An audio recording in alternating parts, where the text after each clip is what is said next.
د سیمې هیواد او د نړۍ تازه خبرونه هر غړي د کندوز رادیو څخه مه هېروئ.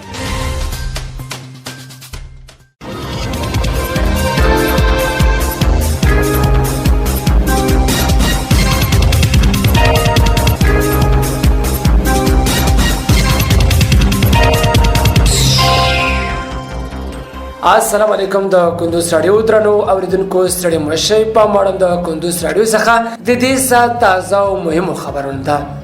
نن چهارشنبه د مرحوم یاد جد شپږمه د ډسمبر میاشتې 28 نیټې سره سمون خوري. روانه خبري سرویس درته زه سر احمد سایل وړاندې کوم. خو په سر کې هم د څو مهمو خبرونو سر ټکی. د مرحومې د شپږمې په اړه د اسلامي امارات اعلامیه.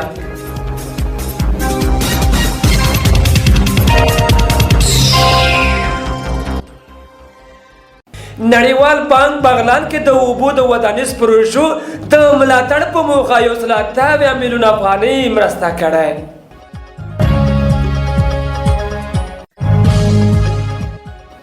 او په غزه کې د اوربان غوښتنه بایدن او د قطر امیر ټلیفوني خبرې کړي. اوس هم بشپړ خبرونه. د مرحومې د شپږمې په اړه د اسلامي امارات اعلامیه.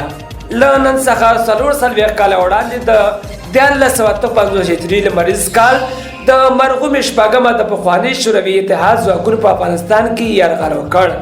افغان مسلمان او خپلواک ملت د هیڅ یرغلګر اشغال او تجاوز نشي زغملی، نو ځکه د شوروي یرغلګر په وړاندې ستر او سرتاسري جهاد پیل کړ چې د لسګونو کلونو په جریان کې د وخت شوروي اتحاد الله تعالی په نصرت او مجاهدین ملت په قربانۍ ماته ورکړه او د هغوی ټول اشغالګر ځواکونه یې وشړل.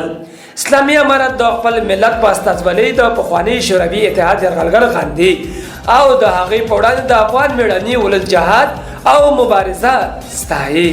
افغانستان د هیڅ بل هیواد په کورنیو چارو کې مداخله نه کوي او بل چاته هم اجازه نه ورکوي چې زموږ حق او تر پښو لاندې کړي او په کورنیو چارو کې مو لاسوهنه وکړي.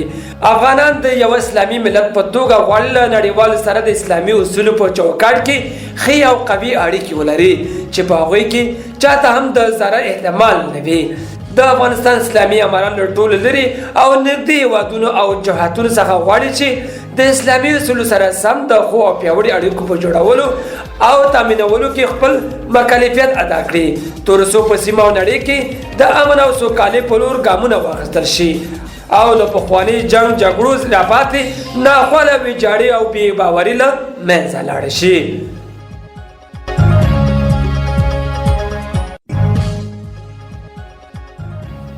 نړیوال بانک بغلان کې د اوبو ودانیزو پروژو د ملاتړ په موخه 1.8 میلیون افغانۍ مرسته کړې. د بغلان د کلیو بیا رغونې پراختیا ریاست مسؤلین وایي چې دغه ریاست په روان کال کې د دې ولایت په 6 ولسوالیو کې د 150 پروژو په چوکاټ کې محافظتي ګبیوني دیوالونه او د اوبو دهنې جوړې کړي او په دغه راز د یو شمېر کانالونو په جوړولو ترڅنګ ځینې کانالونه بیا رغولي هم دي.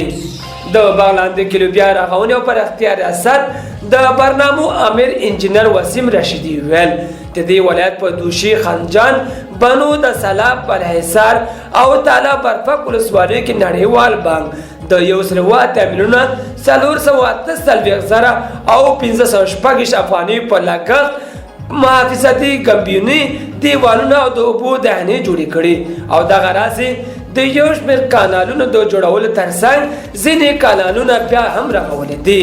رشیدي زیاته کړه چې د اوبو د ساختماني پروژې په روان 2002 کال کې بشپړ شوی چې په مستقیم ډول ترې 2 میلیون 620,000 ګټه پورته کوي.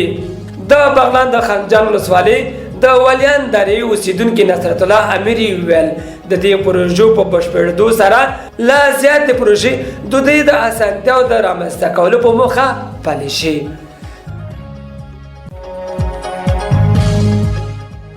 درنو اوریدونکو په خبري سرویس کې اوس هم د هېواد یو بهر خبر. غزه کې د اوربان غوښتنه بایدن او د قطر امیر ټلیفوني خبرې کړې. غزه کې نن چهارشنبه د روانې جګړې 82مه ورځ ده او نننۍ سهار هم پر بیلابیلو سیمو کې د سیونستي پوځیانو له بریدونو سره پیل شوی چې ګڼ شمېر کسان ته یې مرجوب لا اړولې ده. تازه برید په غزه کې د نور شمس د بې ځایه شوي پر پنغالۍ شوی چې 6 تنه فلسطینیان پکې شهیدان شوي دي. د فلسطیني مقاومت او سیونستي پوځیانو ترمنځ نورو ځمکنیو نښتو کې بیا 6 اسرائیلي سرتیري وژل شوي چې د دغه رژیم د دفاع وزارت تایید کړی دی.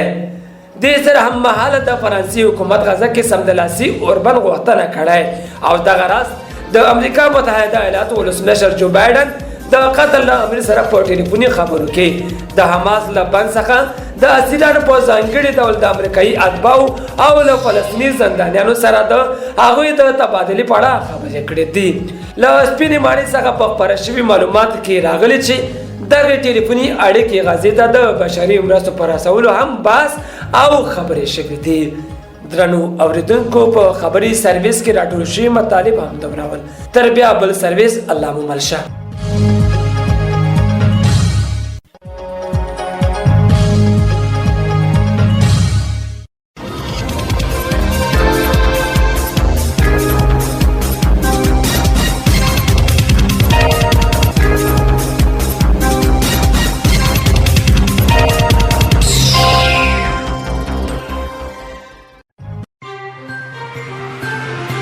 د سیمې هیواد او د نړۍ تازه خبرونه هر غړي د کندوز رادیو څخه مه هېروئ.